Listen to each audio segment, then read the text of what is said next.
CM Bhajanlal Sharma की नेतृत्व में खान विभाग ने रच दिया है स्वर्णिम इतिहास। स्वर्ण खदान की नीलामी करने वाला चौथा राज्य बना है राजस्थान। कर्नाटक, आंध्र प्रदेश और झारखंड के बाद राजस्थान स्वर्ण खदान नीलाम करने वाला चौथा राज्य बना है। प्रदेश की पहली स्वर्ण खदान के माइनिंग लाइसेंस के लिए 5 कंपनियों में प्रतिस्पर्धा थी। बांसवाड़ा के भूकिया जगपुरा गोल्ड ब्लॉक के माइनिंग लाइसेंस के लिए कड़ी प्रतिस्पर्धा।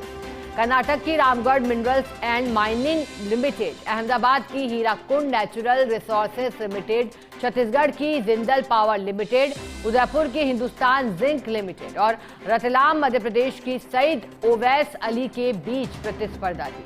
कांकरिया गारा गोल्ड ब्लॉक के कंपोजिट लाइसेंस के लिए भी 5 कंपनियों में प्रतिस्पर्धा थी।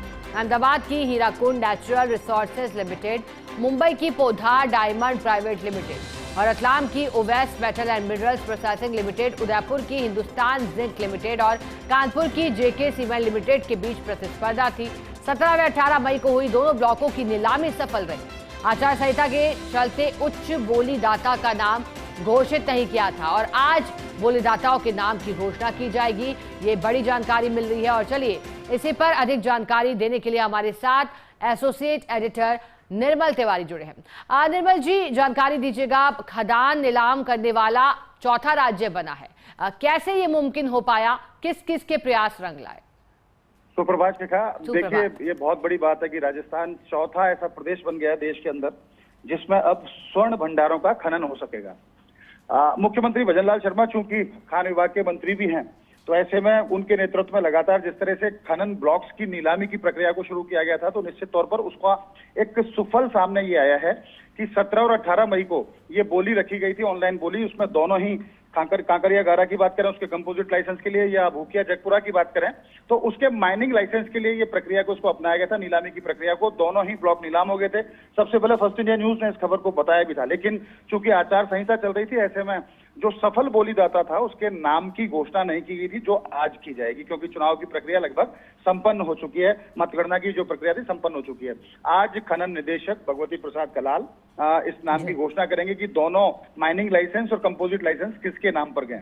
राजस्थान चौथा राज्य बना, जैसे मैंने पहले भी बताया। सबसे पहले कर्नाटक, झारखंड और आंध्र प्रदेश, तीनों में स्वर्ण भंडारों का पता लगा और वहां पर उसकी खनन की प्रक्रिया शुरू की गई। राजस्थान में भी जीएसआई के माध्यम से और जो जियोलॉजिकल विंग है खान विभाग की, उसके माध्यम से स्वर्ण भंडारों को पता चला कि बांसवाड़ा में इस तरह के स्वर्ण भंडार हैं, तो उसके बाद इनके प्लॉट्स तैयार किए और प्लॉट्स तैयार करने के बाद ये प्रक्रिया लाइसेंस आवंटन की जो नीलामी की प्रक्रिया उसको शुरू किया गया था।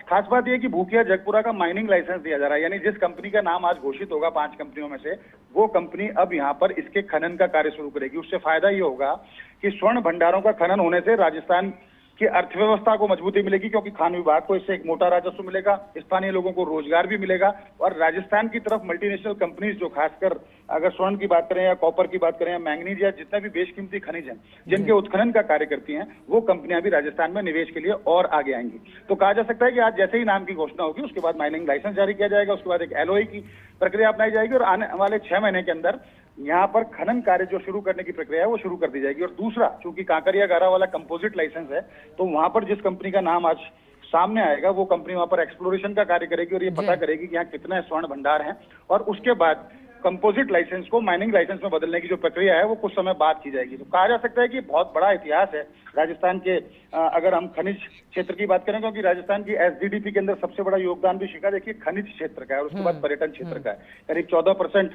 की भागीदारी अकेले खनिज क्षेत्र की है। तो कहा जा सकता है कि ये एक बड़ी एक ऐतिहासिक घटना है जिसमें राजस्थान 2 गोल्ड ब्लॉक नीलाम करने में सफल रहा है। अब जैसे जैसे प्रक्रिया आगे बढ़ेगी वैसे वैसे राजस्व, रोजगार और बहुत सारी जो फायदे मिलने वाले राजस्थान को वो इससे मिलेंगे। शिखा, ठीक है निर्मल जी, बहुत शुक्रिया आपका साथ जुड़ने के लिए जानकारी।